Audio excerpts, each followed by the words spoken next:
Goalkeeper. আমরা দেখেন অনেক খারাপ মানুষ কেন বলে, যদি ভালো হইস না কেন, সেই খারাপ মানুষকে এতবার ভালো হইস না কেন বলার পরও তারা ভালো হইতে পারে না, কারণ চরিত্রের মধ্যে খারাপই চলে যায়। আবার ভালো মানুষকে বলে যে তুমি খারাপ কাজ করে দেখাও না, সেও খারাপ কাজ করতে পারে না, কারণ ওর মধ্যেই ভালো ব্যাপারটা থাকে। কিন্তু এই যে কিছু লোক আছে যারা কখনো হয়ে যায় কেপ ভার্দে, কখনো হয়ে যায় সুইজারল্যান্ড, আজকে ছিল ফ্রান্স, কালকে সকালবেলা হয়ে যাবে ইংল্যান্ড, এদের এই যে ট্রান্সফরমেশনটা, এটা ভাই অসাধারণ। Remember the name Unai Simon, goalkeeper of Spain, the way he played today. যেভাবে একটা সময় গিয়ে প্রায় মাঠে গিয়েও বল ঠেকিয়ে দিচ্ছিলেন, হেডারে প্রতিপক্ষের অ্যাটাককে নস্যাৎ করে দিচ্ছিলেন, যেভাবে ফরওয়ার্ড লুকিং চার্জ করে প্রতিপক্ষ কোনো পরিকল্পনা করার আগে, বল পাস করার আগে, তাকে বোকা বানানোর আগে, ধোকা দেওয়ার আগে তার দলের কোনো ডিফেন্ডার অ্যাটাকিং লাইন আপে অপোনেন্টের যে কাউকে চার্জ করার আগে এগিয়ে যাচ্ছিলেন। আমার কাছে মনে হয় যে কিপিংটা যে একটা নেক্সট লেভেলে নিয়ে যাওয়া সম্ভব, সেটা আজকে উনাই সিমন দেখিয়ে দিয়েছেন। Remember the name Pedro Porro. If you look back, আপনি যদি খেয়াল করে দেখেন যে দ্বিতীয় গোলটা স্পেন দিল, জাস্ট গোলটা বানিয়ে নিলেন। কি করে বানালেন? হাঁটছিলেন, বক্সের আশপাশে হাঁটছিলেন, বল তার পায়ে, নজর দিচ্ছিলেন এদিক সেদিক, দেখার চেষ্টা করছিলেন যে আসলে ডিফেন্ডাররা কোথায়। ফরাসি ডিফেন্ডারদের প্লেস বুঝে স্পেস খোঁজার চেষ্টা, এবং ওই স্পেস খোঁজার চেষ্টা করতে করতে তিনি গোলটা দিয়ে দিলেন, বল বাড়িয়ে দিলেন, এবং সেই বাড়ানো বলটা ফার্স্ট টাচে যখন আবার তার কাছে ফিরলো, তিনি দৌড় শুরু করে দিয়েছেন, তখনই গোলকিপার বিটেন। 2-0 পিছিয়ে পড়লো ঠিক যখন ফ্রান্স। এই ম্যাচের আর কোনো কিছুই বাকি ছিল না, কারণ Kylian Mbappe he was killed. কিভাবে কি ঘটলো, কিভাবে কিলিয়ান এমবাপ্পে আর লিওনেল মেসি হতে পারলেন না, এই ম্যাচটার 90 মিনিটের হাইলাইটসটা দেখলে সবকিছু ক্লিয়ার হয়ে যাবে। 65 মিনিটস পর্যন্ত এমবাপ্পের অন টার্গেট শট একটাও ছিল না। অনেকে অনেক আলোচনা করেন, মেসি এমবাপ্পের আলোচনা করেন, হাইয়েস্ট গোল কে করবে, গোল্ডেন বুট কে পাবে, সেই ডিসকাশনটা যখন চলে তখন কিলিয়ান এমবাপ্পের বিদায়, মাথা নিচু করে বিদায়, দলকে জেতাতে না পারার ব্যর্থতা নিয়ে বিদায়, লিওনেল মেসির সাথে তুলনীয় হবার যে দারুণ একটা মঞ্চ তৈরি হয়েছিল, সেই জায়গায় দলের বিদায় দেখে বিদায়। এর থেকে আর প্যাথেটিক কি হতে পারে? ইজিপ্ট ম্যাচের দিকে যদি খেয়াল করেন, 79 মিনিট থেকে 83 মিনিট, 3 মিনিট 59 সেকেন্ডের মধ্যে লিওনেল মেসি পুরো ম্যাচের চিত্রনাট্য বদলে দিয়েছিলেন। যেই ম্যাচটা আর্জেন্টিনা হারতে বসেছিল, ঠিক সেই জায়গায় আরো কমফোর্টেবল অবস্থায় থাকার পরেও এমবাপ্পে, ফ্রান্স, একটা compact team, Mbappe end of the day did nothing, capable to do anything for his team. ফ্রান্সের এই বিদায়টা আমার কাছে মনে হয় যে আজকে টোটালটা একটা প্যানিক বাটনে প্রেস করার মাধ্যমে ঘটেছে।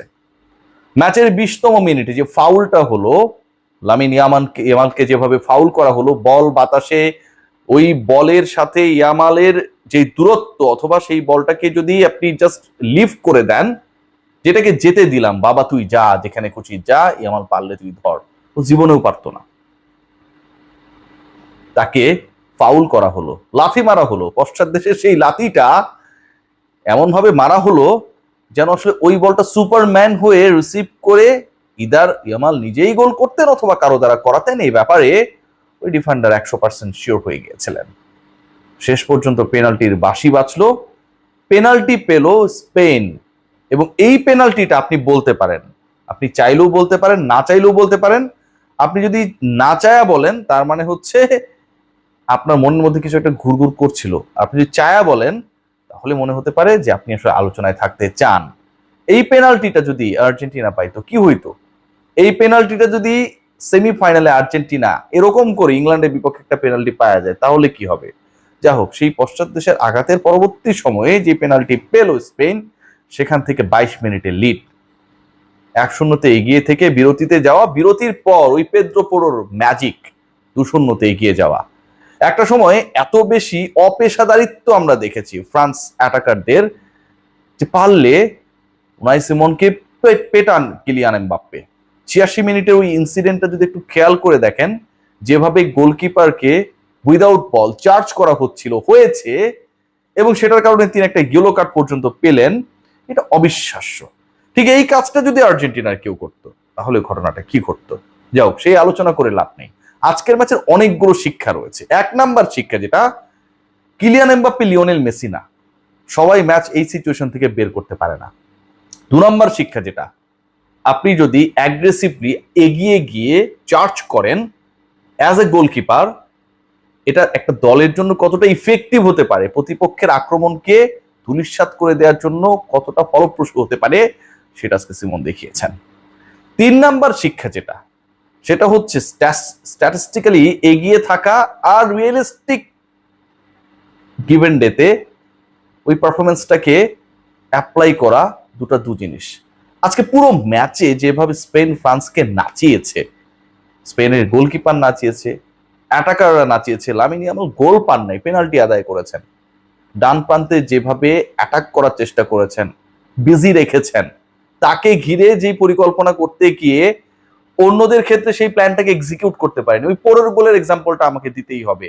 ইয়ামালের উপর এতটাই প্যানিক তারা হয়ে গিয়েছিল যে উইদাউট বল তাকে ফাউল করে বসা হইলো কোনো কারণ ছাড়া পেনাল্টি বক্সের ভিতরে।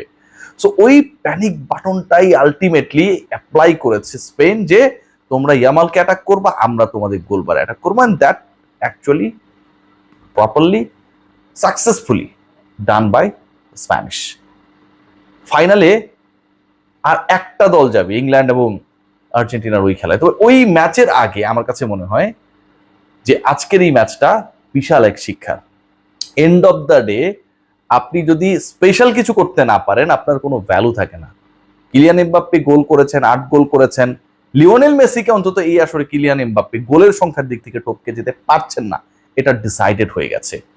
দুজনের গোল সংখ্যা 8, এবং একই যদি গোল সংখ্যা হয় তখন অ্যাসিস্ট হিসাব করা হবে। আজকে কিলিয়ান এমবাপ্পে এবং তার দল গোল পায় নাই, মানে অ্যাসিস্টের দিক থেকে লিওনেল মেসিকে ক্রস করার তার কোনো সম্ভাবনা, সুযোগটা নেই।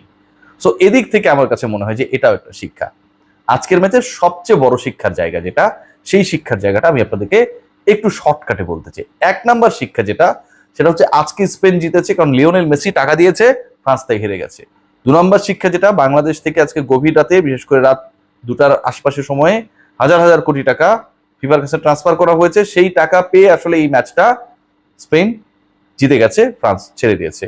3 নম্বর শিক্ষা যেটা, ফিফা সবকিছু জানার পরেও যে ফ্রান্স এত ভালো দল, দিদিয়ের দেশে এত বড় কোচ, কিলিয়ান এমবাপ্পে এত বড় স্কোরার, সবকিছু জানার পরও পুরো ব্যাপার নিয়ে ফিফা কোনো জায়গায় ইন্টারভেন করে নাই।